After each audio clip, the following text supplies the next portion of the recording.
তো আর নেইমারের সুস্থতা কামনা করছি।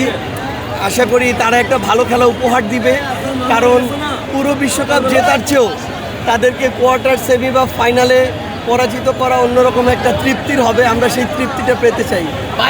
এখন পর্যন্ত কাউকে 7-আপের গল্পটা শুনিয়েছেন কিনা চিরচেনা সেই না না, আমি আসলে ওই জায়গাগুলো নিয়ে খোঁচাতে চাই না। আমরা খেলা দিয়ে দেখিয়ে দিতে চাই। আমরা আশা করি সেমি বা ফাইনালে ব্রাজিলের সাথে আমাদের দেখা হবে। হ্যাঁ, অবশ্যই চাই, অবশ্যই চাই, কিন্তু ব্রাজিল যদি অত দূর পর্যন্ত যেতে পারে আর কি, তাহলে হয়তো দেখা হবে, নাহলে তো সম্ভাবনা নাই। কি মনে হয় অতদূর যেতে পারবে কিনা? এখন পর্যন্ত মনে হচ্ছে না, কিন্তু আমরা চাই ব্রাজিল ভালো খেলুক, কারণ এই যে আমাদের দেশে ধরেন লক্ষ লক্ষ ব্রাজিল সমর্থক, তারা যদি এত আগে মাঠ ছেড়ে দেয়, ঘরে ফিরে যায়, তাহলে উত্তেজনা তো কমে যাবে খেলা। আপনি যেহেতু আর্জেন্টিনা ফ্যান, তো প্রতিপক্ষ শক্ত প্রতিপক্ষ কাকে দেখতেছেন? ফ্রান্স খুবই স্বাভাবিকভাবে শক্ত একটা প্রতিপক্ষ মনে করছি। আরও আসলে এবার অঘটন কিছু ঘটতে পারে।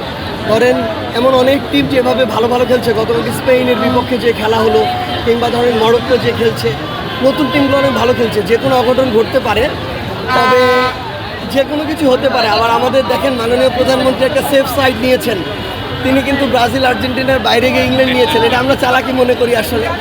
তো সেই জায়গা থেকে বলা যায় না, তারাও আসতে পারে, দেখা যাক। আর আপনাদের